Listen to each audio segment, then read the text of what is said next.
오늘 여는 예배로 주시는 말씀은 누가복음 15장 11절로 24절까지 말씀입니다. 이에 일어나서 아버지께로 돌아가니라. 아직도 거리가 먼데 아버지가 그를 보고 측은히 여겨 달려가 목을 안고 입을 맞추니 이 아들이 이르되 아버지여 내가 하늘과 아버지께 죄를 지었사오니 지금부터는 아버지의 아들이라 일컬음을 감당하지 못하겠나이다 하나 아버지는 종들에게 이르되 제일 좋은 옷을 내어다가 입히고 손에 가락지를 끼우고 발에 신을 신기라. 그리고 살진 송아지를 끌어다가 잡으라. 우리가 먹고 즐기자. 이 내 아들은 죽었다가 다시 살아났으며 내가 잃었다가 다시 얻었노라 하니 그들이 즐거워하더라. 아멘. 이 말씀으로 우리 아버지께 돌아가자 말씀 같이 나누기 원합니다. 성경에 보면 하나님을 표현한 여러 가지 단어들이 많이 나옵니다. 여호와 하나님, 또 여호와 샬롬, 여호와 니시, 여호와 라파 여러 가지 이름이 나오는데 성경은 특별히 예수님이 이 땅에서 가장 많이 쓰셨던 이 단어가 어떤 단어였냐면 아버지라는 단어입니다. 하나님을 소개하고 또 하나님을 설명하고 우리들에게 초청하고자 할 때 어떤 단어를 계속 많이 쓰셨냐면 하늘에 계신 우리 아버지요. 그래서 아버지요.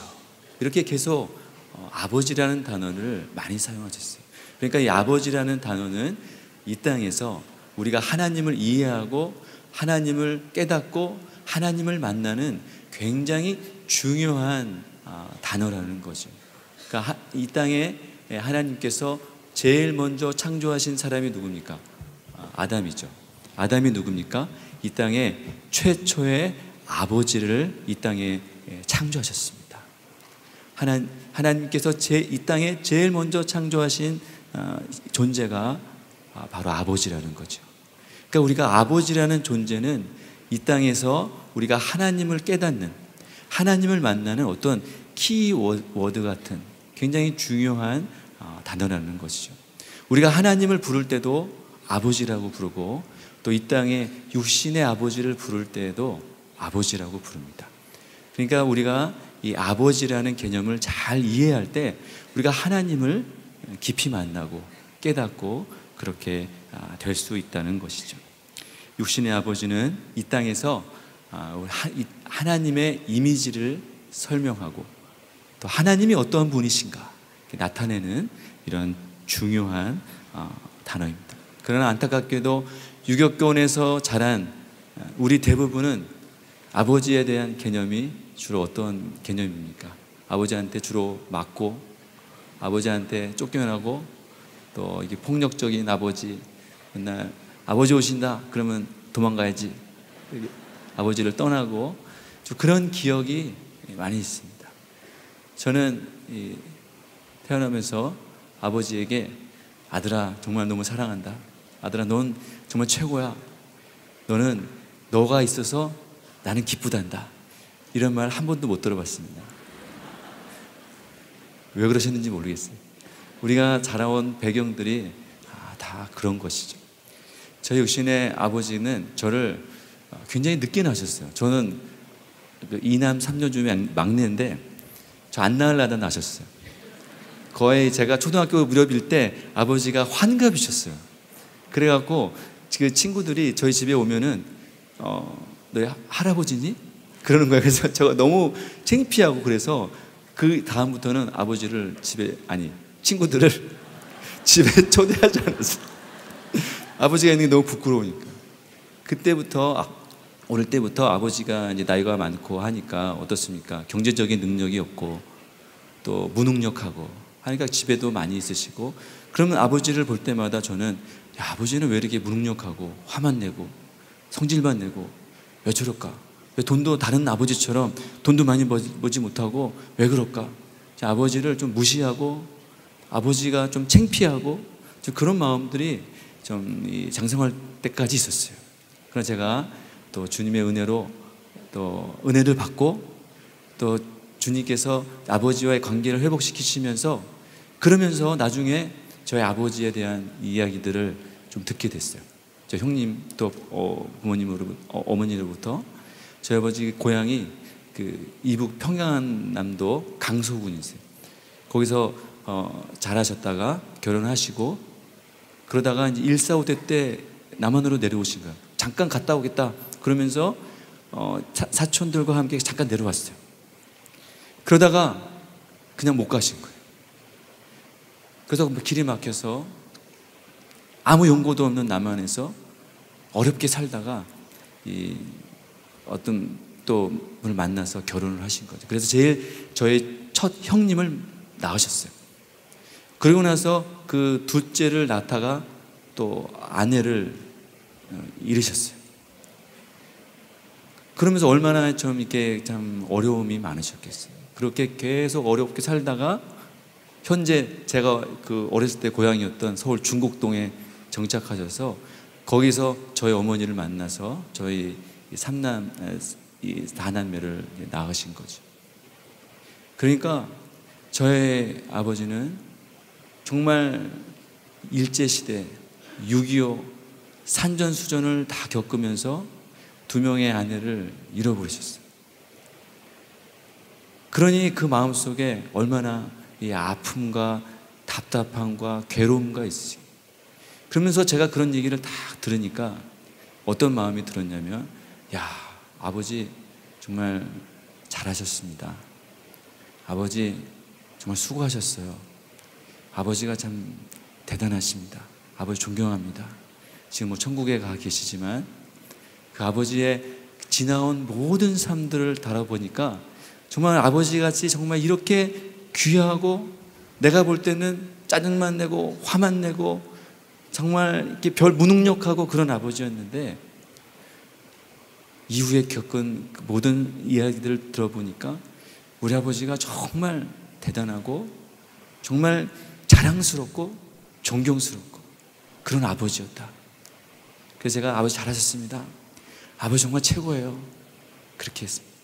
오늘 수련회 아버지랑 같이 오신 분 계시다면 어렸을 때 많이 맞았을지라도 또 이렇게 오늘 가셔서 꼭 안아주세요. 그리고 아버지 정말 최고입니다.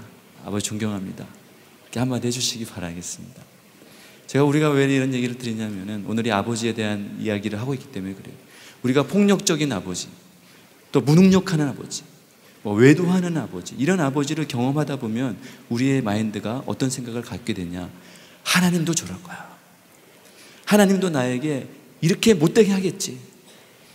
내가 잘못하면 막 매를 휘두르고 나를 버리고 나를 못 본 채 하고 내다 버리고, 하나님도 그럴 거야. 아버지에 대한 이미지가 하나님에 대한 이미지로 바뀌어서 우리에게 각인된다는 것이죠. 얼마나 많은 사람들이 하나님을 오해합니까? 얼마나 많은 사람들이 하나님도 그럴 거야, 하나님은 이런 분이시지, 왜 그렇습니까? 우리가 아버지에 대한 잘못된 생각을 갖고 있기 때문에 그렇죠. 그러나 오늘 말씀을 통해서 우리의 인생의 참 아버지 되신 하나님을 만날 때 우리가 정말 인생의 놀라운 새로운 역사가 우리의 삶 속에 일어나게 될 줄로 믿습니다. 첫 번째는 아버지를 떠난 아들이죠. 누가복음 15장 전체는 잃어버린 자들을 다시 찾는 이런 비유에 대해서 많이 나옵니다. 오늘 본문은 사실 기쁨의 교회 다녔으면 한 10번 이상은 다 들었던 말씀이고, 저도 사실 이 말씀을 내가 해야 될까? 수련회인데 좀 이렇게 신박하고 좀 이렇게 좀 짜릿하고 신선한 이런 말씀, 이렇게 뭐 학계, 스가랴, 말라기 이런 거 하면은 좀 좋을 텐데 늘 들었던 말씀 이걸 또 해야 되는가, 이런 고민이 심각하게 있었어요. 그러나 우리는 늘 느끼지만 나의 인생의 변화는 내가 알고 있었던 그 말씀을 새롭게 들을 때 우리 인생에 진정한 변화가 있을 줄로 믿습니다. 책임은 저에게 없어요. 여러분들이 잘 들으면 거기서 정말 내가 많이 알고 있었던 말씀이지만 하나님이 나에게 주시는 말씀으로 들을 때 우리 인생에 놀라운 새 역사가 일어날 줄로 믿습니다. 첫 번째는 아버지를 떠난 아들이죠. 우리는 뭐 다 알고 있는 것처럼 아버지는 하나님, 인간은 아들은 인간을 비유하고 있죠. 첫 번째는 분깃이라는 단어가 나옵니다. 둘째 아들이 아버지에게 분깃을 요구하는 장면으로부터 이 내용이 스토리가 시작되고 있어요. 분깃이라는 것은 자기 앞에 돌아올 몫을 얘기하는 거죠. 그러니까 유산을 말하는 겁니다. 12절에 보면 아버지와 재산 중에서 내게 돌아올 분깃을 주셔서 그렇게 말하고 있어요. 분깃, 나에게 돌아올 유산을 지금 달라고 하는 거죠. 아버지의 재산 중에서 내게 돌아올 분깃, 그러니까 내가 받아야 될 유산, 그거 내놓으셔, 이런 것입니다. 내가 당장 받아야겠습니다. 지금 이렇게 얘기합니다. 지금 유산은 언제 받는 것입니까? 사망 후에 받는 거잖아요. 그런데 지금 아버지가 뻔히 살아있는데도 둘째 아들은 아버지의 재산 중에서 자기에게 돌아올 유산이 있다는 거죠. 그거 내가 지금 받아야겠습니다. 이렇게 지금 얘기하고 있는 거예요. 자기가 돈 버는 것도 아니죠. 자기가 지금 뭐 고생해서 한 거 아니에요. 아버지 거예요. 아버지의 재산이고 아버지가 지금 일궈놓은 재산이에요. 근데 그 중에서 내게 돌아올 것이 있다는 거예요. 내게 돌아올 분깃, 그죠? 내게 돌아올 유산, 내 거다. 내 거 주세요. 이런 거예요. 참 황당하죠. 무례하고, 뭐 아버지에게 내가 지금 뭐 사업하겠습니다. 재산 좀 저에게 빌려주시면 제가 노력해서 한번 사업 읽어보겠습니다. 그런 것이 아니에요. 그냥 달라는 거예요. 재산을 달라. 이렇게 하고 있어요. 지금도 이런 요구를 하면은 굉장히 완전히 이거는 못돼 먹은 자식이죠. 그러나 2000년 전에 생각해 보십시오. 2000년 전이면 우리나라가 언제입니까? 고조선 시대입니다. 그때 우리나라 그런 사람이 있다고 하면서 아마 당장에 쫓겨나가거나 그렇겠을 거예요. 이런 이 아들에게 막무가내로 아버지에게 달라고 하는 거죠. 왜 이렇게 할까요? 왜 이렇게 무리하게 하면서까지 아버지의 재산을 달라고 할까요? 정말 이런 일이 있어서는 안 되지만 왜 이런 일을 할까요? 이유는 딱 한 가지가 있죠. 왜 그렇습니까? 아버지를 떠나고 싶은 거예요. 아버지와 함께 하고 싶지 않은 것입니다. 자기 마음대로 살고 싶은 거예요. 분깃을, 그러니까 어떻습니까? 분깃을 요구하는 아들보다 아버지의 품을 떠나고 싶은 그 아들의 모습을 보는 것이 더 안타까운 거예요. 아버지의 마음이 어떻겠습니까? 지금 아들이 내가 여태까지 장성하도록 그렇게 잘 키워놨는데 아버지하고 함께 있고 싶지 않은 거예요. 아버지하고 같이 살고 싶지 않아. 이런 악한 마음이 있는 거예요. 그래서 이렇게 무리한 요구를 하고 있는 것입니다. 이것이 바로 우리의 모습이죠. 현재 우리의 모습입니다. 인간은 하나님을 떠나고 싶어요. 죄인은 하나님을 떠나고 싶어요. 하나님 없이 내 마음대로 살고 싶어요. 아무리 잘해주고 은혜 주고 먹을거주고 챙겨주고 잘하고 양육하고 성장하고 하게 해도 떠나고 싶어요. 지금 둘째 아들이 어디에 있습니까? 아버지 집에 있어요. 우리도 마찬가지입니다. 교회에 있는 것 같지만, 하나님 품에 있는 것 같지만 떠나고 싶어요. 하나님 없이 한번 살아보고 싶어요. 은혜는 받고 싶지만 은혜가 뭡니까? 분깃이에요. 은혜는 받고 싶지만 받아서 뭐하려고? 받아서 이제 많이 받아서 나가서 그냥 내 멋대로 한번 살고 싶어요. 그게 인간의 죄성이에요.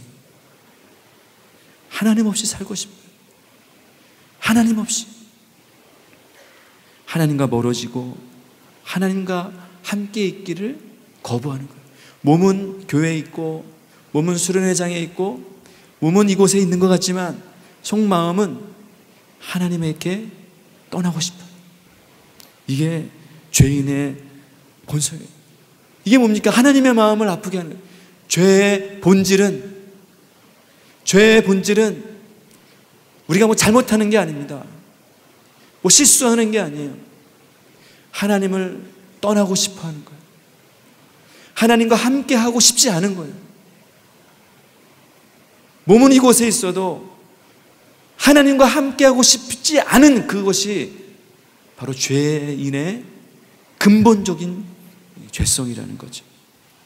아들은 이렇게 하나님을 어떻게 해서든 떠나고 싶어요. 그래서 재산을 달라고 합니다. 만약에 우리가 아버지라면 어떻게 하겠습니까? 이런 아들이 내 아들이다. 선을 넘었네. 그럼 어떻게 했어요? 선 넘었어요. 완전히 끌어다가 막 그냥 호적에서 파버리고 다시는 상종을 안 하고 그럴 것 같죠. 그런데 기가 막히게도 이 아버지는 세상을 나눠줬어요. 우리가 하나님 앞에 은혜를 막 구하죠. 하나님 은혜 주세요. 저 치유해 주세요. 우리가 하나님 떠날 걸 알면서도 하나님 다 해주세요. 우리가 뭐 대단한 사람 같죠. 그럼 하나님은 다 알면서도 둘째 아들한테 어떻게 이럴 수 있느냐? 우리도 마찬가지예요. 우리도 똑같아요. 다 그것을 나눠줬어요. 아마 아들은 그런 아버지를 보면서 어떡할까요? 내가 하라는 대로 다 하네? 만만하게 보겠죠. 야, 내가 하고 싶은 대로 다 하니까 그대로 되는구나. 아마 이렇게 통쾌한 생각이 들었을 겁니다. 그러면서 이 아버지의 분깃을 가지고 두 번째는 허랑방탕한 삶을 살게 됩니다. 아버지의 재산을 나누어 가졌죠. 아버지는 재산이 풍족해요. 나중에 뒤에 보면 양식이 풍족한 일꾼이 얼마나 많은가 이런 것을 봤을 때 종도 양식이 풍족했어요. 그러니까 아버지가 굉장히 잘 살았다는 거죠. 그러니까 이 아들에게서 많은 유산을 받았어요. 받아서 많은 것을 받아가지고 13절에 보니까 며칠이 안 되어 재산을 다 모아가지고 먼 나라에 갔어요. 며칠이 안 돼서 급하게, 며칠이 안 됐다 이 말은 급하게 간 거예요. 여러분, 우리 2박 3일 수련회 온다고 해도 지금 21일 전부터 기도하고 짐 싸고 그거 갖고 와야 됩니다. 휴지 갖고 와야 됩니다. 버스 이렇게 타세요. 빨리 예약하세요. 스티커 붙이세요. 준비 막 하죠. 준비 막 하잖아요. 근데 이 아들은 재산을 받자마자 며칠이 안 돼서 며칠 만에 재산을 가지고 나가버렸어요. 뭡니까? 사전에 다 계획하고 있던 속마음은 이미 아버지를 떠날 생각으로 가득 차 있는 거예요. 아버지 집에 있지만 떠날 생각을, 국리를 계속 그런 생각으로 가득 차 있었다는 거예요. 그러고 나서 재물을 다 모아가지고 갔어요. 여러분, 2000년 전에 재물이라는 게 뭐 있겠습니까? 양, 소, 땅, 뭐 낙타 이런 거겠죠. 근데 그것을 어떻게 다 모아가지고 갑니까? 금방 팔았겠죠. 어떻게 팔았겠어요? 막 금매로 당근에 올려갖고 빨리 이렇게 양 팝니다. 그래서 금방 다 팔아버렸어요. 다 팔아버렸어요. 눈앞에서 아버지가 준 모든 재산을 다 팔아버리는 그 아들을 볼 때 아버지의 마음이 어떻겠습니까? 이 아들이 그렇게 떠나고 그렇게 아버지 품을 떠나고 싶었나? 이런 생각이 배신감. 정말 내가 그렇게 키워한 아들이 이런 모습을 하고 있는 모습을 봤을 때 얼마나 그 마음이 정말 막 찢어지겠어요. 그런데도 참 가만히 있었어요. 그러면서 어떻게 했습니까? 먼 나라로 갔어요. 먼 나라로 가버렸어요. 먼 나라라는 것은 아버지와 최대한 멀리 떨어져 있는, 그러니까 하나님을 멀리 떠난 세상을 말하는 거예요.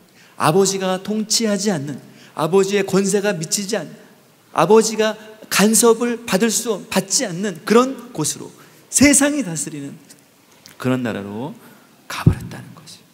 거기서 어떻게 했습니까? 거기서 잘 살고 또 부유하게 뭐 이렇게 좀 자기 개발하면서 그렇게 잘 살았냐? 그게 아니에요. 가서 허랑방탕하게 살았다.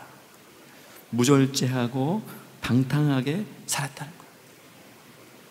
그동안 아버지 집에서 어떻게 살았습니까? 아들이 소 키우고 양 키우고 계속 소목이러 갔다가 들어와서 집안일하고, 또 그 다음 날도 소목이고 들어와서 또 양이랑 같이 자고. 뭐 재미가 없어요.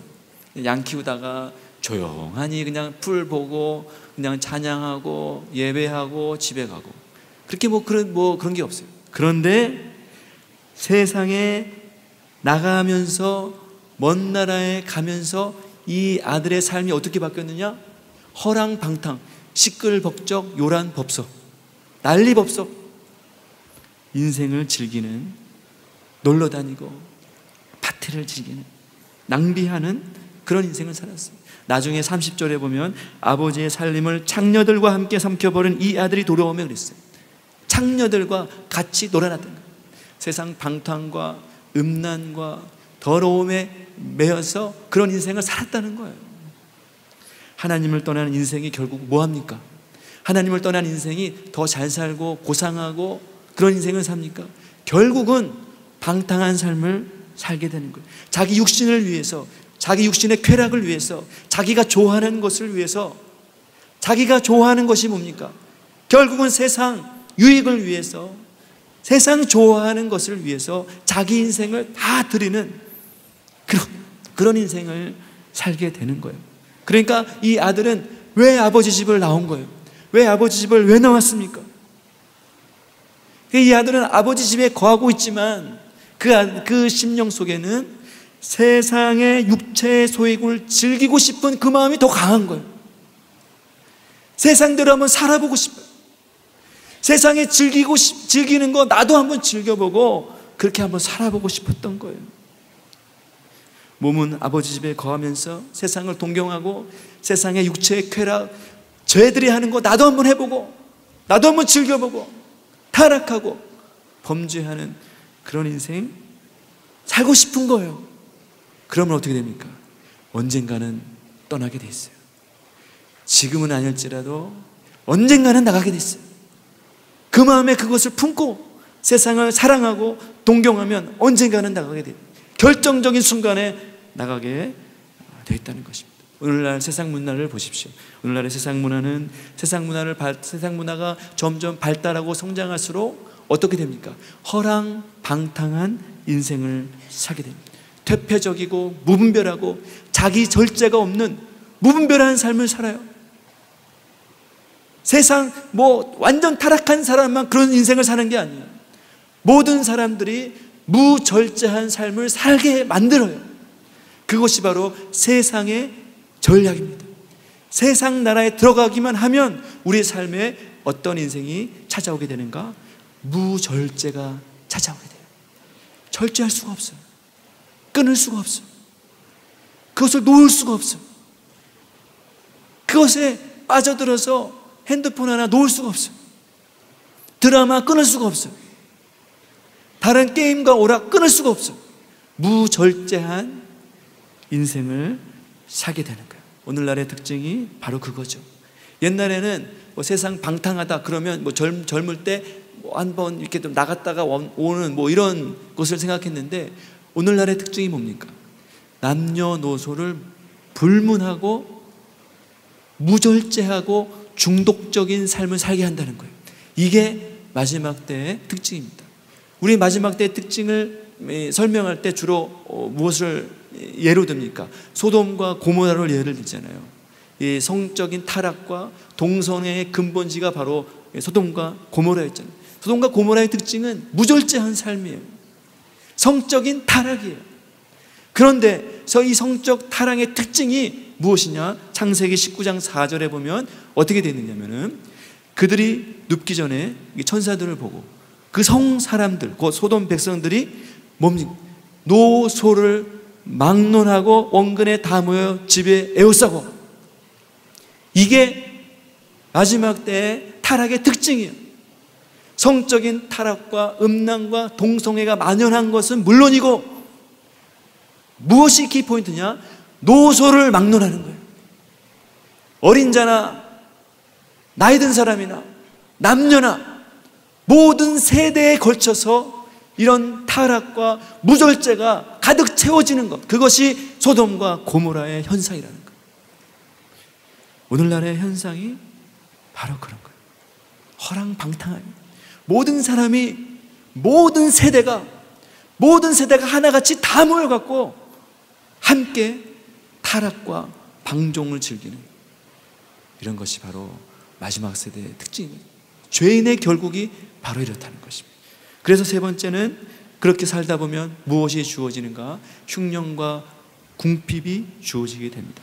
아버지를 떠난 아들의 인생은 자기가 원하는 대로 뭐 다 사는 것처럼 보였죠. 나가니까 어땠어요? 너무 재밌죠. 나가니까 뭐 세상에 들기던 것들이, 없는 것들이 보이고, 그동안 못 보았던 것들 다 보고, 와, 이런 신세계가 있나 하면서 계속 뭐 찾아보고, 저기 가고 여기 친구 만나고 부어라 마셔라 하면서 계속 막 돌다가 막 인생을 막 기가 막히게 맨날 불금을 즐기면서 이렇게 살았습니다.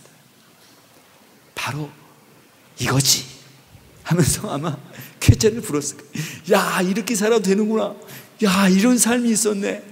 와, 그동안 카라 크리스찬 스쿨에만 있었는데 정말 핸드폰도 없이 와, 이렇게 사는데, 야, 나를 이렇게 감옥에 가두고 이제 뭐 이렇게 살더니 바깥에 나갔더니 우와, 이런 신세계가 있었네 하면서 그동안 다 나를 속였구나 하면서 이렇게 하면서 나가보니까 나 너무 신세계가 막 열리는 거야. 막. 그러면서 어떻게 해서, 야, 내가 그동안 못하러 교회 다니고 정말 이렇게 셀한다고 셀하고 수련회 맨날 오고 정말 내가 이게 무슨 짓 했는가, 내가 이렇게 재밌게 살면 되는데 하면서 그런 막 후회가 막 몰려왔을 거예요. 우리가 말고 이 아들이. 그래서 막 그냥 막 속으로 막 기분 쾌재를 막 불렀을 거예요. 야, 이렇게 잘 사는, 이렇게 재밌는 거를 아버지는 못하게 하다니. 아버지가 나쁜 사람이구만. 뭐 이런 막 생각이 막 들었겠죠. 사람들의, 죄인들의 생각은 어떻습니까? 동일해요. 똑같아요.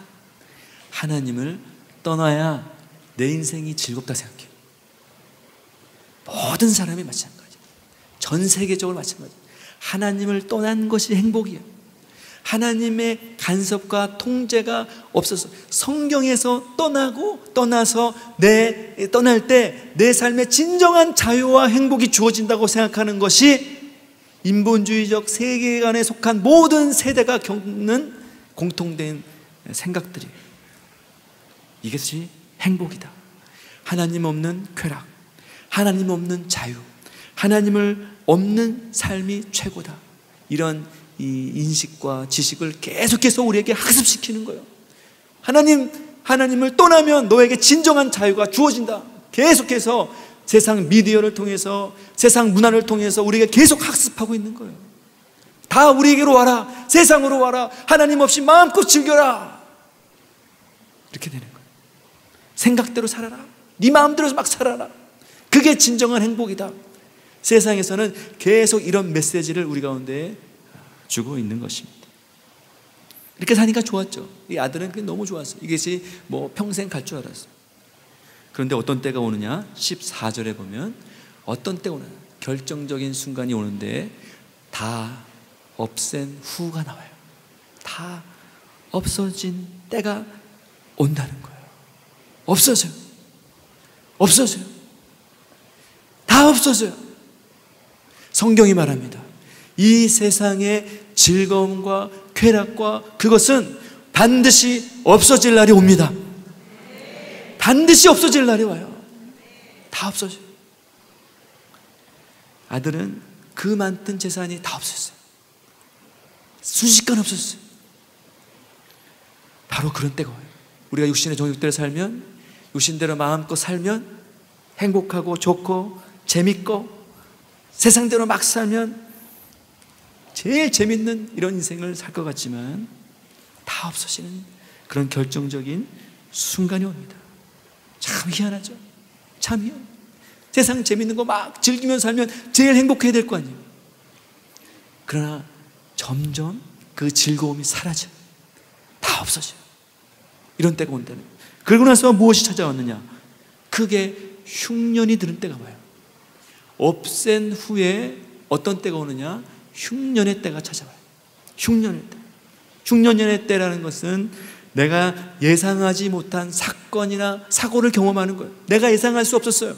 이 아들이 흉년을 계획하고 먼 나라로 온 게 아니에요. 그런데 흉년이라는 사건이 자기에게 팍 갑자기 예상하지 못한 사건들이 주어지게 돼요. 어떤 뭐 교통사고를 당한다든지, 사기를 당한다든지, 보이스피싱을 다른 여러 가지 뭐 인간관계에 어려움을 갖게 된다든지, 질병이 걸린다든지, 또 내가 이 경험하지 못한 어떤 국가적인 금융위기가 온다든지, 코로나가 온다든지, 이런 사건 사고가 끊이지 않는 막 이런 뭐 경제 불황 이런 것이 막 다가온다는 거예요. 끊임없는 사건, 끊임없는 사고, 끊임없는 이런 사고의 연속이 주어지는 이런 환난의 흉년의 때가 온다는 것입니다. 그리고 나서 어떤 주어지느냐? 그것으로 끝이 아니죠. 비로소 궁핍한 때가 와요. 궁핍해져 버렸어요. 이 아들은 한 번도 자기 인생에서 궁핍을 경험해 보지 못했어요. 굶어 죽을 정도의 궁핍을 경험해 보지 못했어요. 부잣집 아들로서는 궁핍을 경험할 수가 없어요. 그러나 먼 나라로 가니까 자기에게 궁핍의 시즌이 돌아오게 된 거예요. 삶에 결국 궁핍이 찾아와요. 육신의 즐거움이 한순간에 사라지고 자기에게는 이제 궁핍한 시즌이 도가옵니다. 우리 뭐 도박을 하거나 그런 사람들 보세요. 도박한 사람들이 돈이 필요해서 도박하는 게 아니죠. 그것에 중독된 거예요. 그것에 즐기는 짜릿한 이 도파민의 그것에 중독돼서 그것을 즐거워하는 거예요. 무엇에 중독된 사람 보세요. 그것을 원해서 하는 게 아니에요. 그렇게 하다 보면 어떻게 됩니까? 결국은 다 없어져. 궁핍의 시즌이 그 사람에게 찾아오게 되는 거예요. 아무것도 남는 게 없어요. 아무것도 다 남는 것이 없이 그렇게 되어버린다는 것입니다. 죄는 우리에게 모든 것을 하세요. 여러분, 다른 것이 우리의 것을 앗아가는 게 아니에요. 하나님을 떠난 죄가 우리의 인생을 고갈하게 하는, 하나님이 우리에게 주신 은혜를 죄가 궁핍한 때로 몰아가는 거예요. 그래서 어떻게 됩니까? 마지막 결국은 돼지치는 종이 되어버렸어요. 둘째 아들이 할 수 있는 게 왠지 아무것도 없어요. 궁핍해서 그 나라 백성 중 하나에게 붙여져 살게 됐어요. 아들의 신분에서 이제 종의 신분이 되었다는 거죠. 나 하나 먹고 살기 위해서, 이제는 먹고 살기 위해서 다른 사람에게 붙여 사는 종의 신분이 되었다는 거죠. 먼 나라 사람이 누굽니까? 세상을 말하는 거예요. 세상 신이 그러면은 나에게 무슨 일을 시키는가? 많은 일이 있겠죠. 먼 나라에서 뭐 여러 가지 많은 일이 있을 거 아니에요. 뭐 그러나 이 아들에게 무슨 일을 시킵니까? 돼지를 치는 일을 했어요. 그 많은 일 중에서 아들에게 돼지를 치는 그런 일을 하게 한 거예요. 그 사람의 종이 됐어요. 시키는 대로 할 수밖에 없어요. 자기가 선택한 것이 아니에요. 세상이 그렇게 하라고 했기 때문에 하는 거예요. 세상에서 허랑방탕하게 살다가 보면 내가 세상에 결국은 종이 돼버려요. 내가 세상을 막 즐기고 세상을 막 누리고 세상을 막 이렇게 막 살면 내가 세상을 다스리는 것 같죠? 반대입니다. 결국은 결과가 세상이 나를 다스리는 그런 인생을 살게 되는 거예요. 내가 뭐 세상의 유행을 즐기고 세상 쾌락을 즐기고 그런 인생을 막 살면 내가 그거 다스릴 수 있을 것 같죠? 세상 것을 막 누리고 그렇게 살 수 있을 것 같죠? 결국에는 어떻게 됩니까? 그것이 나를 다스리게 돼요. 내가 술 한 잔 먹고 즐겁고 좋으면 그것에 내가 술을 다스릴 수 있을 것 같지만 결국은 술이 나를 먹어버리는 이런 인생을 사는 거예요. 이 세상의 모든 게임, 도박, 미디어, 뭐 음란, 뭐 주식, 여러 가지 많은 것들이 다 이런 현상이에요. 세상에 있는 모든 유행과 문화는 결국은 내가 그것을 다스릴 수 있도록 처음에는 즐거움을 제공해요. 처음에는 조금 이렇게 맛보기를 봐줘요. 야, 이렇게 하니까 재밌지. 이렇게 하니까 뭐 돈을 버는 것 같지. 뭐 이렇게 하면서 조금씩 이렇게 해. 그러다가 결국은 그 모든 세상의 것이 나를 삼켜버려요. 나를 종으로 만들어버려요. 그래서 그것들이 하라는 대로 해야 돼요. 그럼 알코올에 중독된 사람 보십시오. 자기가 먹고 싶어서 먹는 게 아니에요. 마약에 중독된 사람 보십시오. 자기가 뭐 마약 하고 싶어서 하는 게 아니에요. 어쩔 수 없이 하는 거예요. 그걸 안 하면은 내가 죽을 것 같으니까 그것에 중독이 돼서 그렇게 하는 거예요. 삶이 얼마나 비참해져요. 그런 인생을 살면서도 또 그렇게 해요. 돼지를 친다는 것은 뭡니까? 이스라엘에서는, 유대 민족에게서는 돼지는 혐오의 동물이에요. 부정한 동물이에요. 돼지를 먹지도 않고 키우지도 않아요. 그런데 하필이면 자기가 제일 혐오하는 그 돼지를 치는 그 일을 하게 한다는 거예요. 세상대로 우리가 막 살면 결국은 세상이 나에게 어떤 일을 시키는가? 가장 비참한, 가장 형편없는, 가장 망가진 그런 일을 나에게 시킨다는 거예요. 내 모습이 그렇게 망가져 버리게. 이제는 많은 사람들에게 처음에 아들이었으니까 얼마나 멋있는 아들이었습니까? 종을 거느리고 아들로서 떵떵거리면서 권세를 누리면서 얼마나 아들의 지위를 하면서 좋은 옷 가지고 살았을 거예요. 아름다운 모습을 하고 있었는데 죄가, 세상이 나를 아주 비참하게 만든 거예요. 초라하게. 내가 왜 이렇게 살지? 나는 이런 사람이 아닌데 내가 어쩌다 이렇게 됐지? 왜 내가 이런 일을 하고 있지? 내가 어쩌다가 이렇게 됐지? 이런 일을 하고 있는 거예요. 눈 떠보니까 점점 비참하게. 죄는 우리를 아름답고 고상하게 하는 것이 아니에요. 죄는 우리를 혐오스럽게, 부끄럽게, 비참하게 만들어요. 형편없이 만들어요. 하나님이 만드신 그 아름다운 형상을 파괴해서 정말 세상 부끄럽고 초라하고 비천한 그런 인생으로 만드는 것이 바로 이 죄예요. 하나님을 떠난 결과가 바로 이런 일을 한다는 것입니다. 붙여 살았습니다. 붙여 살았습니다.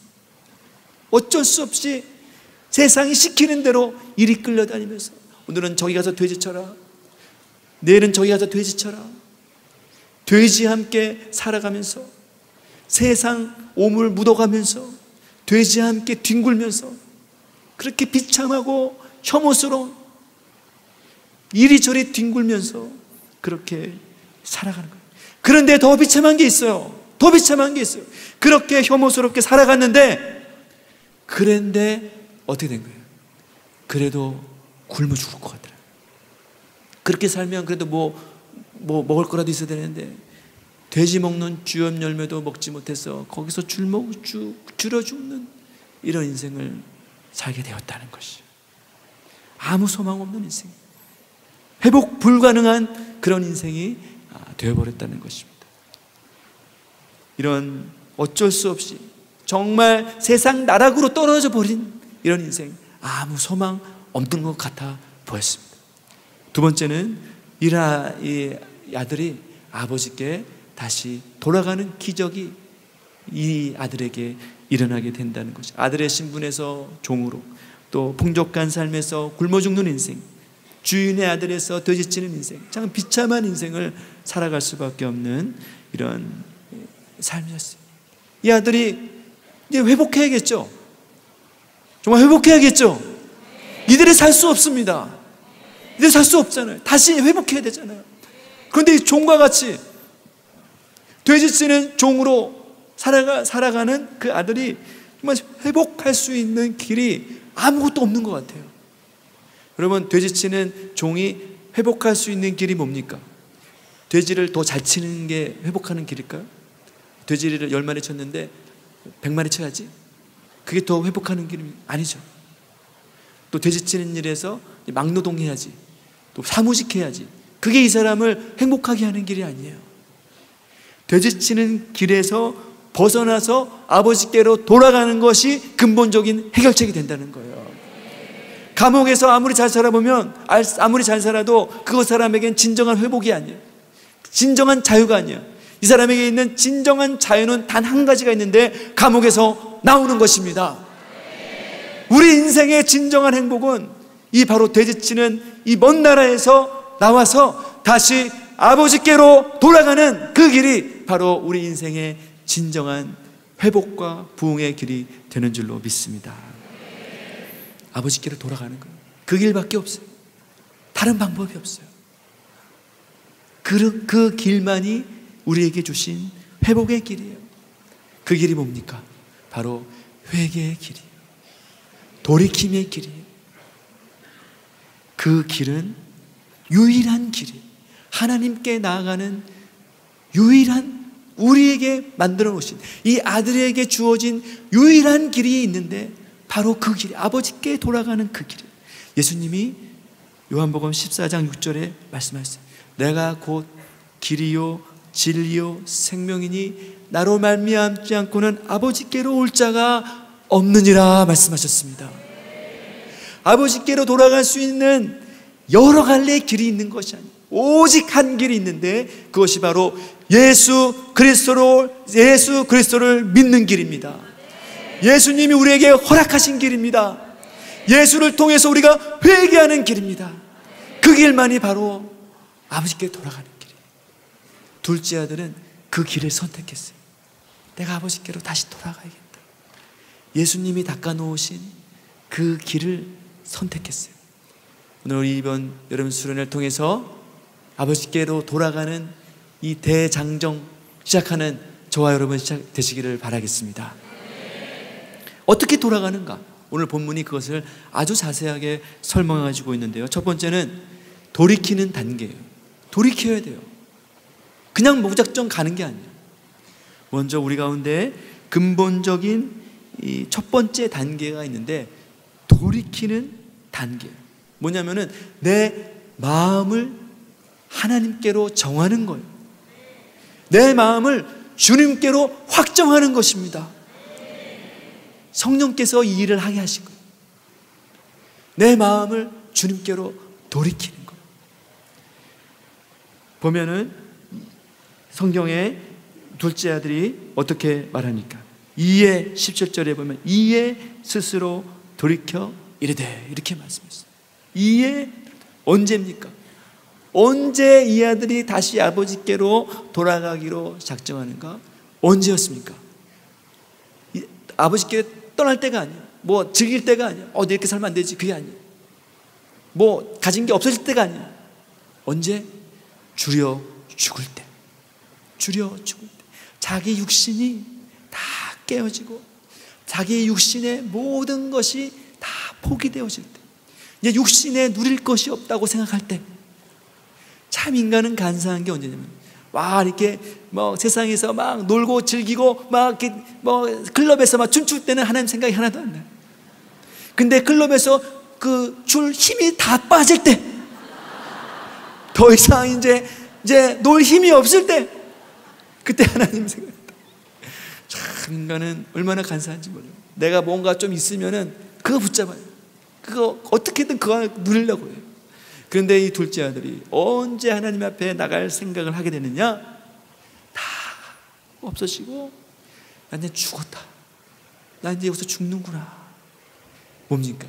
내 육신의 것이 없어질 때, 육신에 의지할 것이 없을 때, 내 육신을 더 이상 의지하지 않기로 작정할 때, 그때가 바로 하나님 앞에 돌아가는 그 시즌이 된다는 것입니다.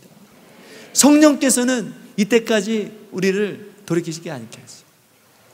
우리의 뭐 붙잡을 게 있고, 뭐 하나님 없어도 내가 살 것이 많은데 내가 못 따라가나? 하나님이 만지시지 않으세요. 육이 죽을 때 어떤 일이 벌어지느냐? 하나님의 말씀이 들리게 하세요. 하나님의 음성이 들리게 하세요. 우리 잘 아는 욥기 36장 15절 말씀. 하나님은 곤고한 자를 그 곤고에서 구원하십니다. 학대 당할 즈음에 귀를 여신다 했어요. 학대 당할 때가 뭡니까? 우리 육신이 망가질 때요. 우리 육신이 깨어질 때요. 우리가 언제 하나님의 말씀이 들립니까? 말씀만 들리면 막 눈물이 철철 흘리고, 말씀만 들리면 다 내한테 하시는 말씀 드리고, 그때가 언제입니까? 주로 병원에 있을 때, 사업이 막 다 망가지고, 또 뭐 사고 나서 센장님 저 병원에 있어요. 그래서 평소 때 주일 예배 때는 계속 졸다가 병원에서는 주일 예배 드리는 게 너무 막 그냥 눈물이 막 흘리고, 찬양만 들어도 사도신경만 해도 막 눈물이 막 흘리고, 그럴 때가 있어요. 내 육신이 깨어질 때, 육신을, 그러니까 우리가 육신을 부인하고 육신을 반대로 행하면 우리 가운데 어떤 일이 벌어집니까? 왜 그것이 은혜로 나가는 현상이? 우리의 귀가 열리기 때문에 그랬어요. 우리의 귀가 들리는 거예요. 그러니까 우리가 나의 육신에 반대로 살기로 작정하고 우리의 육신을 거부하고 우리 육신대로 살지 않는 그런 마음을 가지면 우리에게 어떤 일이 벌어진다는 거예요. 하나님의 말씀이 나에게 하시는 말씀으로 들리게 된다. 성경이 우리 가운데 말씀하고 있는 것입니다. 이 수련회에 그런 역사가 있으시기를 바라겠습니다. 정말 이 한 말씀이, 말씀을 들었더니 저거는 우리 세론이 들어야 되는데 저거 쟤한테 하시는 말씀이잖아, 너 지금 왜 졸아? 이렇게 하지 마시고 다 이게 나한테 하시는 말씀. 내 육신을 이제 주님 앞에 내려놓고 나의 의지했던 것을, 모든 것을 부인하고 하나님이 나에게 하시는 말씀으로 듣기로 작정하는 저와 여러분이 되시기를 바라겠습니다. 그래서 하나님이 이런 수련회를 작정하신 거예요. 이 수련회 때 어떤 일이 일어납니까? 우리 다 이제 세상 다 자녀들도 다 두고 왔잖아요. 다 이제 어떻게 보면은 끊고 다 왔어요. 다 이제 육신의 거, 누릴 거, 생각할 거 다 놓고 왔어요. 이때가 언제입니까? 하나님의 말씀이 들리는 절호의 기회인 줄로 믿습니다. 하나님, 나의 귀를 열어 주시옵소서. 하나님이 우리에게 이런 말씀이 들리게 하시고, 그러고 나서 어떻게 합니까? 스스로 돌이켜, 죽게 됐을 때 스스로 돌이켜 그랬어요. 누가 돌이키게 하는 거예요? 스스로 돌이켜. 자기 자신이 이제는 아버지께로 돌아가겠다고 결단하는 겁니다. 누가 결단했습니까? 스스로, 자기가, 내가 하는 거예요. 회개는 누가 합니까? 내가 하는 거예요. 저 사람, 너 회개해. 너 그렇게 죄 짓고 너 저렇게 수련회 와서도 너 회개 안 하니? 나는 너 때문에 너무 마음이 아파. 그런 얘기 하는 거예요. 그런 얘기 하면 안 되겠죠. 스스로 돌이켜. 스스로 돌이켜. 이것이 정말 어떻게 보면은 성령께서 하신 스스로 돌이키는 거예요. 정말 자기가 스스로 어떤 마음이 드는 건가? 바로 더 이상 이 먼 나라에 있으면 안 되겠다. 더 이상 이 죄에 머물면 안 되겠다. 나는 이 죄가 정말 싫다. 나는 이 죄를 더 이상 즐기지 않기로 작정한다. 이런 마음이 나에게 들어오는 거예요. 그것이 성령께서 이런 마음을 주시는, 그것이 바로 회개의 심령이라는 거죠. 회개는 내 스스로 내 그 죄에서 떠나고자 하는 마음이 들 때, 죄가 미워질 때 더 이상 이렇게 살 수 없다, 그렇게 결단하는 것입니다.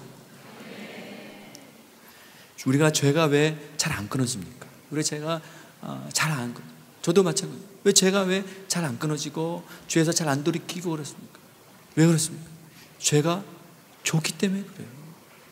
죄를 즐기고 싶은 마음이 있기 때문에. 좋은데, 하나님보다 거기 있는 게 좋은데, 이런 마음이 드니까 드는 거예요. 우리 음란, 이런 세상 죄 왜 안 끊어집니까? 좋으니까, 즐기고 싶으니까, 죄를 사랑하니까, 좋으니까 후회하고 초라해지고 부끄럽지만 또 다시 그렇게 되는 거예요. 자기 생각에 스스로 돌이키려는 마음과 결단이 있지 않고서는 결국은 다시 돌아가게 돼 있어요. 그래서 이런 수련회가 어떻게 보면 은혜의 기회입니다. 하나님께서 우리가 진정 이제 둘째 아들처럼 스스로 돌이켜 마음에 결단해서 내가 더 이상 이런 죄, 이제는 이번 수련회를 통해서 결단해서 정말 이제는 완전히 돌아가는, 하나님께로 돌아가는 이런 작정 한번 해보겠다, 그렇게 결단할 때 하나님이 우리 가운데 그렇게 하여 주실 줄로 믿습니다. 다른 사람이 이 죄를 끊어줄 수가 없어요. 스스로 스스로 돌이켜. 그러고 나서 이 아들은 자기 자신의 모습을 인정했어요. 이것도 회개의 중요한 키포인트. 나올 때 어떻게 나왔어요? 아버지에게 당당하게, 아버지 내 거 주세요 하면서 뺏어 갖고 왔어요. 당당하게. 아버지가 뭐고 눈에 뵈는 게 없죠. 교만이 하늘을 찌를 듯해요. 눈에 뵈는 게 없어요. 형이고 아버지고 뵈는 게 없어요. 사람 뭐 눈치 볼 거 없어요. 자기가 제일 최고예요. 잘난 사람이에요. 그런데 나의 현실을 볼 때, 현실을 인정했을 때 자기가 어떤 자인가를 인정했어요. 자기가 죄 지은 것을 인정했어요. 17절 말씀 보세요. 내 아버지에게는 양식이 풍족한 품꾼이 얼마나 많은가. 나는 여기서 줄여 죽는구나. 나는 여기서 죽을 수밖에 없는 이런 인생이 내가 살게 되었구나. 이렇게 나와서 엉망진창의 삶을 나는 사는구나. 자기 스스로 인정하는 거예요. 그러고 나서 두 번째는 그것을 이제 이렇게 스스로 돌이켰죠. 자기의 생각을 바꾸는 겁니다. 첫 번째 단계는 자기의 생각을 바꾸는 거예요. 내 생각을 하나님께로 확정하고 내 마음을 돌이키는 거예요. 그것이 하나님께 돌아가는 첫 번째 단계. 두 번째 단계는 그것을 입술로 고백하는 거예요. 고백하는 단계. 회개의 두 번째 단계. 이런 상황을 이제 인정하고 하나님 앞에 그것을 이야기하는 거예요. 고백하는 거예요. 나가는 거예요. 어떤 사람이 고백할 수 있습니까? 그것을 인정하는 사람. 아, 내가 이런 사람입니다. 할 수 있는 사람이 입술로 말할 수가 있어요. 만약에 아들이 다 이렇게 된 것이 아버지 때문에 그래요. 아버지가 안 줬으면 내가 안 나왔을 거 아니에요. 그런 이상한 말을 하는 사람은 아주 못돼 먹은. 왜 나 안 말렸어요? 아빠가 나 이렇게 만든 거잖아요. 아주 이런 나쁜 사람도 있어요. 지가 해놓고 아버지에게 책임을 다 돌리고. 만약에 그렇게 했다면 이 사람은 평생 회개할 기회가 없어요. 그러나 이 사람은, 이 아들은 자기를 인정했어요. 자기를 인정한 것을 고백했어요. 회개 기도했다는 거예요. 18절 말씀 보시죠. 내가 일어나 아버지께 가서 이르기를 아버지, 내가 다른 사람이 아니죠. 내가 하늘과 아버지께 죄를 지었사오니 이렇게 했어요. 정확하게 얘기하죠. 내가 다른 사람이 아니에요. 그냥 내가 좀 잘못한 것 같아요. 내가 좀 이렇게 한 게 아니에요. 하늘과 아버지, 죄를 지은 것입니다. 이렇게 얘기한 거예요. 명확하게. 뭐 둘러서, 내가 뭐 안 그러려고 그랬는데, 세상 사람들이 뭐 친구가 꼬여서 한번 해보자 그랬는데, 내가 어쩔 수 없이 그렇게 둘러서 얘기한 게 아니야. 단도직입적으로. 하느님, 아버지, 내가 정말 아버지께 죄 지었습니다. 이렇게 얘기한 거예요. 이렇게 고백하는 것이, 이것은 나의 죄 때문입니다. 죄 때문에 내가 죄를 지은 것입니다. 분명히 원인을, 이 죄가 나를 이렇게 망가뜨린 것입니다. 이렇게 고백하는 거예요. 우리가 다른 사람 때문에, 다른 친구 때문에, 뭐 환경 때문에, 어떤 다른 사람이 나를 속여서 그래서 내가 이렇게 됐습니다. 이렇게 말하면 우리 인생은 아버지께 돌아갈 기회를 잃어버려요. 누구 때문에? 그 사람 때문에. 그런 아들이 이렇게 아버지께 돌아갈 수 있는 결정적인 이유는 무엇입니까? 내가 죄를 지은 것입니다. 이렇게 고백한 거예요. 이런 고난 가운데 자기를 겸손히 인정했습니다. 그러면서 어떻게 합니까? 19절 말씀 보시면 나를 품꾼의 하나로 보셨어 하면서 정말 마음이 겸손하게 자기 모든 자격을 내려놓고 자기 모든 것을 다 내려놓고 주님 앞에 이렇게 나가게 됐다는 거죠. 그러면서 세 번째는 마지막 단계로 아버지에게 돌아가게 됐다는 거예요. 스스로 돌이켜 자기를 인정하고 회개한 이후에 아버지께로 돌아가겠다. 난 죄를 지었습니다. 하나님, 내가 하늘과 아버지께 죄를 지었습니다. 마음이 너무 아픕니다. 그러면서 돼지를 더 잘 쳐야지. 돼지는 내가 정말 이곳에서 성공할 거야. 돼지 장사가 돼야지. 그런 게 아니에요. 다 내려놓고 돌아갔어요. 이것이 바로 회개라는 거예요. 20절 말씀 보시죠. 20절 말씀 보면 이에 일어나 아버지께로 돌아가니라 이렇게 말씀하셨어요. 여러분, 이거 굉장히 중요한 말씀인데 19절과 20절은 천지 차이가 있는 거예요. 19절까지는 아들이 자기의 생각과 입술로 자기의 죄를 회복한 거예요. 그러니까 울면서 아마 한탄하면서 마음으로 고백하면서 기도한 거예요. 그리고 나서 20절에 어떻게 했나? 실제로 이에 일어나서 아버지께로 자기의 발걸음을 돌렸다는 것입니다. 삶의 방향을 전환시켰다는 거예요. 다시는 이곳에서 살지 않기로 결단하는 것입니다. 그곳에서 완전히 나오는 것이에요. 회개하면 우리가 눈물을 흘리고 가슴 아파하고 애통하고, 그것이 회개가 아니죠. 누가 그랬습니까? 가룟 유다가 그랬잖아요. 가룟 유다가 정말 애통했어요. 예수님을 은삼십에 팔고 너무 애통하고 가슴 아프고 애통해서 정말 마음이 찢어질 것 같았어요. 그런데 그리고 나서 그것으로 그쳐버렸어요. 그러니까 어떡합니까? 그리고 나니까 사단의 고소를 받았어요. 스스로 목숨을 끊고 자기를 죽여버렸어요. 이런 인생을 살아요. 그러나 베드로는 자기 예수님을 3번 부인했지만 애통하고 정말 가슴 아픈 그런 안타까운 이 죄를 졌지만, 정말 가슴에 통곡하는 심령이 있었지만 어땠습니까? 다시 돌아갔어요. 그 자리에 계속 있지 않았어요. 아마 베드로가 이 대제사장 그 집에 계속 있었다 하면은 사람들에게 둘러싸여갖고 아마 그렇게 있다가 어떻게 될지 몰라요.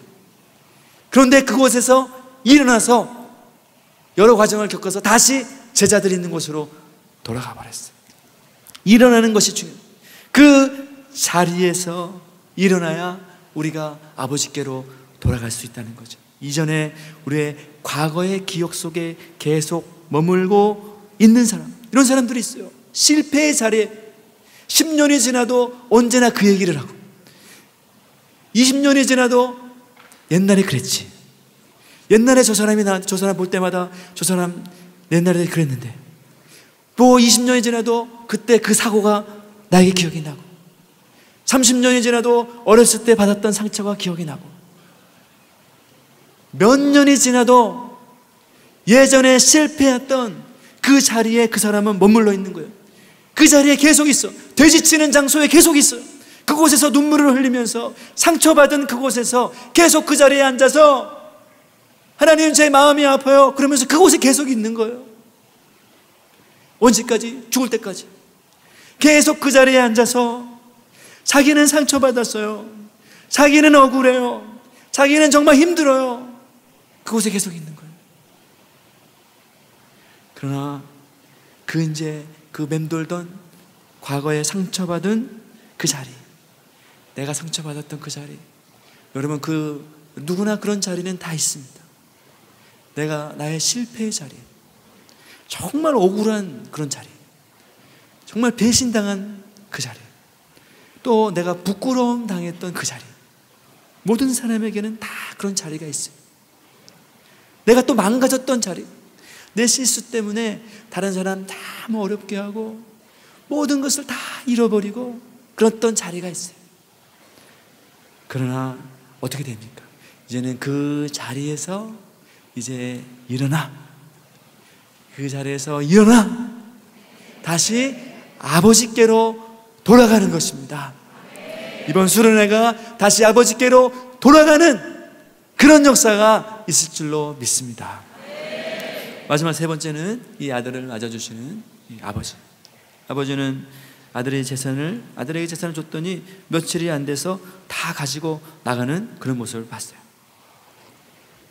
우리 같으면 참 섭섭하겠죠. 아들이 그냥 와갖고 다 모아가지고 금방 나가서 저렇게 호랑방탕하게 이런 사람 모습 보면은 정말 그냥 분통이 터지고, 어떻게 저럴 수가 있는가, 내 재산 가지고 저렇게 먹고 마시고 방탕하게 살는. 그러다가 아마 우리 같으면은 이제 너는 너고 나는 나다, 그렇게 한번 살았을 거예요. 충분히 그럴 수 있겠죠. 이제 너는 이제 부자의 인연을 끊자, 그럴 수 있을 거예요. 근데 이 아버지는 이 아들을 맞아줬어요. 첫 번째는 보셨어요. 아들이 오는 것을 봤어요. 아들은 작정하고 떠났어요. 아버지를 다시 돌아오겠습니다 하고 간 게 아니에요. 작정했어요. 아버지에게는 아버지 2번 다시 보지 않을 것을 작정하고 떠났어요. 그러고 나서 거지같이 돼서 돌아가고 있어요. 부끄럽고 창피해서 눈 뜨고는 볼 수 없는 어떤 그 길로 지금 가고 있는 거예요. 터벅터벅 그냥 세상에서 제일 힘든 길을 가고 있겠죠. 아버지께 돌아가는 길은 쉬운 길이 아닙니다. 여러분, 하나님께로 돌아가는 길은 그냥 돌아가야지, 아버지 저 왔어요, 그렇게 하는 길이 아니에요. 그럴 수가 없어요. 죄인이 그냥 돌이켜서 아버지 저 힘들었는데 그냥 다시 왔어요, 그냥 뭐 아무것도 없네요, 그럴 수가 없어요. 모든 이런 인생의 짐을 지고 지금 어려운 길을 가고 있는 거예요. 정말 부끄럽죠. 모든 거 다 잃어버리고 거지같이, 돼지치도 왔으니까 몸이 얼마나 냄새나고 정말 더럽고 보잘것없고 흉하고, 머리는 길어서 산발이 되고 얼굴은 더럽고 씻지도 못해서 이렇게 살고 있어요. 그런데 이 아들을 제일 처음 발견한 사람이 누군가? 바로 아버지였다는 것이죠. 우리 20절 보십시오. 아직도 거리가 먼데, 아직도 거리가 멀어요. 아직도 거리가 굉장히 멀어요. 그러니까 아무도 발견을 못했어요. 누가 오는지, 저게 뭐 짐승인가 뭔가 뭐 구분이 안 되는 사람이 뭐가 오고 있는 거예요. 아무도 오지 않아요. 몰랐어요. 또 집에 들어온 게 아니에요.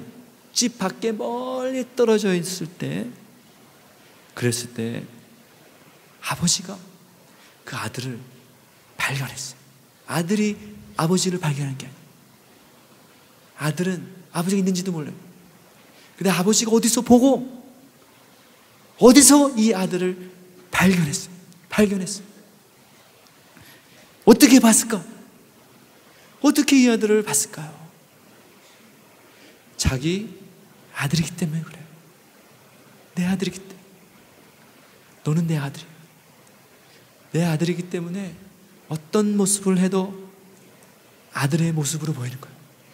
거지처럼 와도 내 아들이에요. 다 망가져서 와서 흉물을 하고 와도 아들처럼 보여요. 거지의 모습으로 보이는 게 아니라 내가 낳은 너무나 아름다운 그 아들의 모습으로 보이는 거예요. 그러니까 그 아들을 발견한 거죠. 그러니까 이 아버지는 아들이 다시 돌아오기를 기다리고 있었던 거예요. 아들이 언젠가는 다시 올 것이다. 어떻게 해서든지 다시 올 것이다. 그냥 도망치듯이 내가 싫어서 나 안 보려고 그렇게 나갔지만 다시 돌아올 거야. 이 아들은 내 아들이니까. 내 아들이니까 거기서 기다리고 있는 거예요. 하나님은 이와 같이, 하나님은 자기의 자녀를 보고 계십니다. 우리가 어떤 모습을 하고 있든지, 내가 뭐 어떤 형색을 하고 있든지 내 모습을 보고 계세요. 우리 요한복음 5장에 보면 정말 38년 된 병자가 나옵니다. 평생을 누워서 38년 동안 이 병에 앓아서 누웠으니 얼마나 행색이 초라하겠습니까? 우리가 3일만 아파도 형색이 좀 이게 어렵죠. 근데 38년 동안 아팠어요. 38년 동안 누워 있었어요. 뭐 말이 아니에요. 행색이 진짜 초라해. 근데 베데스다 연못가에 누워 있는 거예요. 아무도 별 관심 없어요. 그 사람 누워 있는지 왔는지 갔는지 관심 없어요. 초라하고. 그런데 5장 6절에 보십시오. 뭐라 하냐면 예수께서 그 누운 것을 보시고, 예수께서 그 누운 것을 보시고 병이 벌써 오랜 줄 아시고 이르시되 내가 낫고자 하느냐, 이렇게 물어보셨어요. 누가 보십니까? 예수님이 보셨어요. 예수님이 보셨어요. 안 봐도 돼요. 병자가 사람들이 술 마시면 안 돼. 그 사람 안 봐도 돼요. 뭐 하고 있는지 관심도 없어요. 다른 사람도 관심도 없어요. 행색이 뭐 하다 그렇게 됐는지 관심 없어요. 그런데 예수님의 눈에는 그 사람 보이는 거예요. 그 사람 보이는 거예요. 그리고 그 병이 얼마나 오래됐는지 마음에 아셨다 그랬어요. 마음에 감동이 되신 거예요. 마음의 그 아픔이 터치가 되신 거예요. 아시는 거예요. 병자가 어떤 상태인지 그 마음에 흘러내리는 눈물과 아픔과 슬픔이 그 마음속에 이 터치된 거예요. 온몸에 헐고 상처나고 버림받고 하염없는 절망 속에서 그렇게 누워있는 그 사람이 보이는 거예요. 다른 사람 안 보여요. 제자들은 보이지도 않아요. 그런데 예수님의 눈에는 그 사람이 보이는 겁니다. 하나님도 우리를 보세요. 우리를 여러분 알아보세요. 우리가 어떤 형편에 있는지, 우리가 정말 어떤 상황에 있는지, 우리가 어떤 거지 같은 상황에 있는지, 정말 내가 심령이 어떻게 무너져 내려 있는지, 내가 지금 어떤 상황에 있는지, 내 아픔이 어떤지, 내가 어떤 고난을 당하고 있는지, 내가 지금 어떤 상황에 처해서 이런 힘든 어려움 가운데 있는지 아무도 알지 못하지만 누가 보십니까? 하나님이 보신다는 거예요. 하나님이 보세요. 뭐 이리 상처받고 넘어지고 또 뭐 이리저리 뭐 둥글고 온몸에 막 망신창이가 되어도 하나님은 내가 누군지 알아보십니다. 왜 알아보십니까? 하나님의 내 자녀야. 너 내 아들인가? 아들로 보이는 거예요. 보이는 거예요. 하나님 눈에는 보이는 겁니다. 집을 나갈 때부터 우리를 기다리고 계십니다. 우리를 맞아주기를 기다리고 계십니다.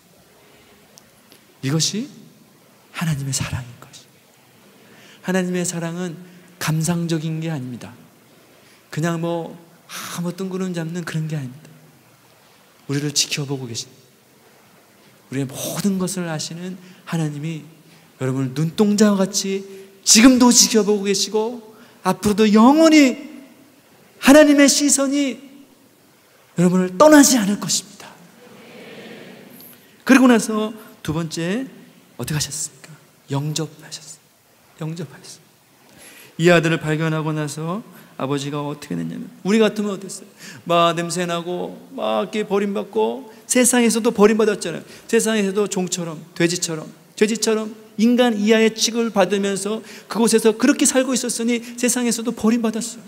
세상에서 넌 가치 없는 자야. 세상에서 다 자기 거 뺏어먹고, 세상은 어떻습니까? 우리 가진 거 다 뺏어먹고 그냥 돼지처럼 버려버렸어요. 다 그냥 돼지 뒹구는 것처럼 다 버려서 더러운 모습을 하고 그렇게 왔는데, 우리 같으면 어떻게 하겠습니까? 너 뭐 하다 왔냐? 내가 그래 나가지 말라 그랬지. 너 뭐 하다 왔어? 뭐 이렇게 한마디 할 것 같죠. 그런데 아버지는 그 아들을 보자마자 어떻게 하셨나? 측은히 여겨 달려가셨다. 측은히 여겨 막 달려가신 거예요. 이렇게 달려갔어요. 왜 보이니까. 그 사람이 보이는 거예요. 보이는데 어떤 것으로 보였느냐? 정말 이 아들이 너무 불쌍한 마음으로 막 북받쳐서 마음에 그 불쌍히 여기고 싶은, 이 아들을 가서 안아주고 싶은 그런 마음이 너무 강하게 밀려와서 달려갈 수밖에 없었어요. 아들이 그냥 아버지가 가만히 있어도 되죠. 아들이 어차피 올 거니까. 그런데 그 아들을 내가 가서 만나보고 싶고 빨리 안아주고 싶고 빨리 가서 입 맞추고 싶고, 그래서 간 거예요. 이것이 아버지가 한 첫 번째 행동이에요. 달려간 거예요. 안아주려고, 품에 안고 입 맞추려고 달려간 거예요. 여러분, 하나님이 우리에게도 그렇게 하시기 원하신다는 거죠. 우리가 어떠한 상황에 있을지라도, 우리가 어떠한 형편에 있을지라도 우리가 하나님 앞에 나아가기만 하면, 하나님 앞에 어떤 터벅터벅 이렇게 간다고 가기만 하면 하나님이 우리를 향해서 달려오신다는 거죠. 달려오십니다. 하나님은 우리를 향해서 달려오십니다. 여러분, 우리 수련회가 우리가 뭐 많은 값지불 하고 또 많은 대가를 지불해서 이곳에 온 것 같지만, 그런 하나님은 우리에게 달려오고 계세요. 우리가 나온 거죠. 하나님 우리 가운데 이것에 오면 이곳이 하나님 앞에 나오는 길이 돼서 하나님이 우리를, 여러분들을 한 사람 한 사람 다 달려와서 안아주실 것입니다. 하나님의 마음이 이거예요. 시편 27편 10절 이런 말씀이 있어요. 내 부모는 나를 버렸으나 여호와는 나를 영접하시리이다. 여러분, 내 부모가 나를 버릴 정도면 얼마나 기가 막힌 상황입니까? 뭐 그런 일은 없겠죠. 그러나 이럴 정도의 어떤 기가 막힌 상황 속에 있다. 부모에게조차 버림받았다는 거예요. 부모에게조차 버림받아서 세상 속에서 그냥 그렇게 살았던 거예요. 얼마나 기가 막힌 상황이면 부모도 나를 버리게 됐습니다. 부모가 나를 버릴지언정 하나님은 나를 영접하여 주시리라, 이렇게 말씀하시는 것입니다. 여러분, 하나님이 이런 사랑으로 우리를 영접해 주신다는 것입니다. 나는 너를 포기하지 않는다. 나는 너를 버리지 않는다. 내가 너를 선택한다. 너는 내 아들이기 때문에 세상 사람들이 다 어떻게 보든지 간에, 너 뭐하다 왔든지 간에, 너의 흉골이 뭐 어떻든지 간에 너는 내 아들이고 내가 너를 선택했고 나는 나에게 있어서 정말 둘도 없는 그런 귀한 아들이야. 이렇게 영접하여 주신다는 것입니다. 여러분, 아들이 아버지에게 가서 무슨 말 하려고 했습니까? 아버지, 내가 하늘과 아버지께 죄를 지어서 나를 품꾼의 하나로 보소서, 이렇게 하려고 아버지께 나갔죠. 그러니까 아들의 생각에는 어떤 생각이 있는 거예요? 아버지께로 가면은 뭐 여러 가지 생각이 있겠지만 품꾼의 하나로 여김 받아도 나는 마땅해, 이런 생각이 있었죠. 또 반대로 얘기하면 아버지는 나를 이렇게 정죄할 거야, 은연중에 이런 마음이 있는 거예요. 나를 심판하고 나는 이런 내 죄 지은 것에 대한 이런 대가를 받을 거야. 아버지가 나를 이렇게 처해도 나는 상관없어, 이렇게 생각했잖아요. 그러나 아버지는 아들에게 아무것도 묻지 않은, 이 아들이 뭐하다 왔는지, 과거에 어떤 행실을 하기로 했는지. 우리 사람은 궁금하죠. 너 뭐하다 왔어? 사람은 너 무슨 짓 했어? 얼마나 극악한 짓을 했는지 그것에 관심이 있어요. 뭐 세상 잘 나갔을 때 뭐하고 했는지 사람들은 그것이 재밌어요. 세상에서 뭐하다 왔는지 그것에 관심이 있어요. 그러나 아버지는 그거 관심 없어요. 우리가 뭐하다 왔는지, 어떤 고통과 어려움 속에 있는지 관심 없어요. 온 그 아들을 정죄하지 않으시고 있는 그대로 맞아주시는 거예요. 아들을 얘 너무 더러우니까 좀 씻겨와라, 목욕 좀 시킨 다음에 다 이리 와서 안아라, 이렇게 한 게 아니에요. 더러운 채로 정말 지저분하고 버림받은 그 상태로 아버지가 안아주셨다는 거예요. 그리고 나서 마지막에 아버지는 이 아들을 즐거워했다는 거예요. 즐거워하셨어요. 아버지는 이 아들을 그냥 형식적으로 받아주고 안아주고 뭐 한 게 아니죠. 내가 너 한번 봐준다. 내가 너 정말 다시는 그런 거, 내가 정말 마음이 좋으니까 한번 봐주는 거, 너 진짜 너 다음엔 너 죽어 뭐 하면서 이렇게 하는 게 아니잖아. 그런 게 아니에요.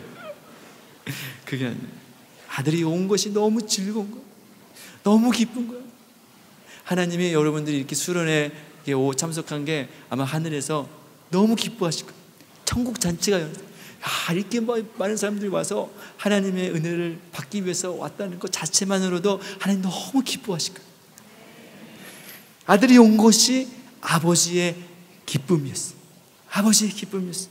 21절, 아버지가 안아주니까 아들이 뭐라 그랬냐면 21절에 아버지, 자기가 회개 기도했던 그 말을 그대로 하죠. 아버지, 내가 하늘과 아버지께 죄를 지었으니 품꾼 하나로 보소서, 이렇게 아버지가 딱 안아주니까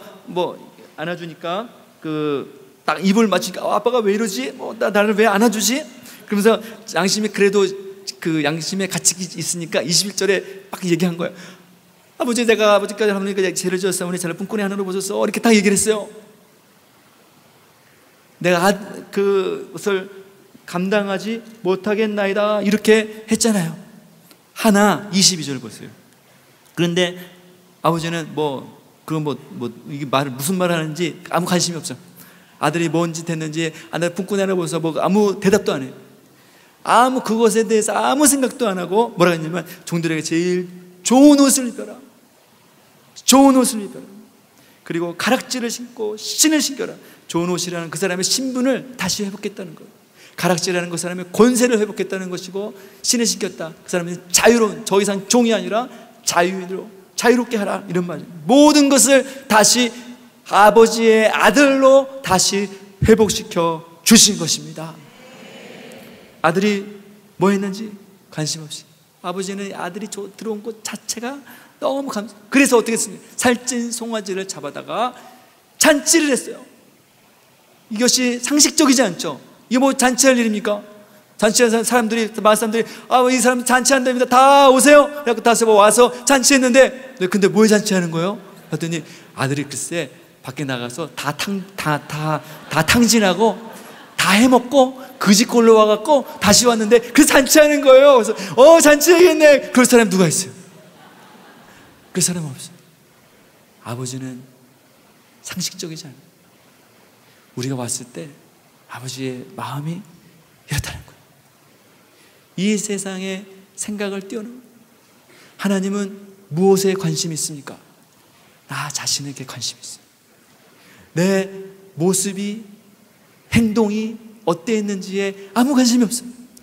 다시 아버지께 돌아온 그것으로 인해서 자체로서 감사하고 기뻐하고 너무 즐거운 것이.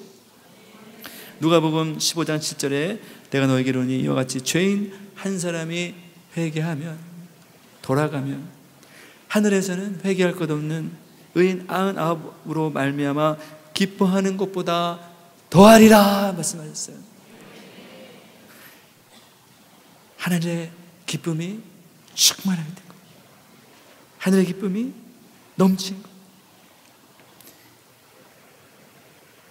결론적으로 우리 찬양팀 나와주시면 좋겠습니다. 이런 아버지를 경험하고, 이런 아버지를 경험하고 아들의 좀 심령이 어땠을까요? 와, 나의 아버지가 이런 분이구나. 나의 아버지가 이런 분이었구나. 아버지가 나를 이처럼 정말 사랑하는 분이구나. 나는 몰랐는데 그동안 아버지는 나를 압제하고 못살게 하고 나를 이런 분으로 알았는데, 야, 아버지 사랑이 이런 사랑이었구나. 깨달았겠죠.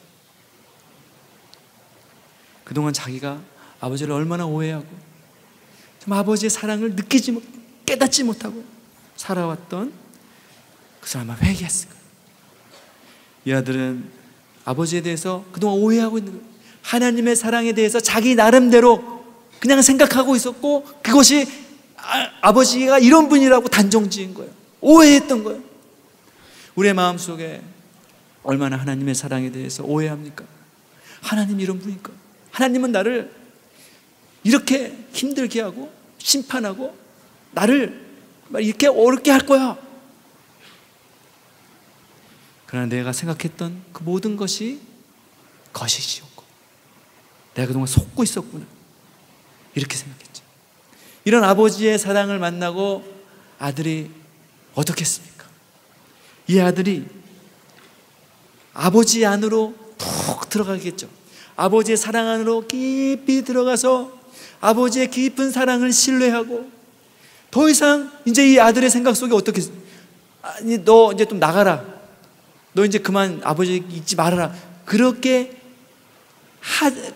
한다고 할지라도 아버지를 떠나지 않겠죠. 아버지 안에 있는 것이 이제 즐거운 것이 되는 거예요. 여러분, 오늘 이번 수련의 주제가 내가 거룩하니 너희도 거룩. 우리가 거룩한 삶을 어떻게 살 수 있겠습니까? 우리가 어떻게 거룩한 삶을 살 수 있겠습니까? 우리가 아버지께로 돌아가면, 아버지 안에 거하면, 아버지의 거룩하심 안에 우리가 거하면 그 거룩함 안에 우리가 거룩하게 되는 것입니다. 거룩해지고 싶은 거예요. 더 이상 세상에 즐기고 싶지 않은 거예요. 그런 삶을 더 이상 살고 싶지 않고 아버지의 거룩하심과 아버지의 사랑 안에 계속 거하는 그런 열정이 내 안에 수만 이렇게 막 나오고 뿜어져 나오고 그런 열정이 가득하게 되는 그런 인생을 살게 되는 것입니다. 여러분, 이런 하나님의 사랑 안에 나오시는 수련회가 되시기를 바라겠습니다. 이런 탕자와 같은 우리를 위해서 예수님을 이 땅에 보내주셨어요. 우리가 할 수 있는 길은 오직 예수님이 우리를 위해서 지신 십자가의 길을 통해서 하나님 앞에 나아가는 것입니다. 이번 수련을 통해서 이런 역사가 저와 여러분에게 일어나게 될 줄로 믿습니다.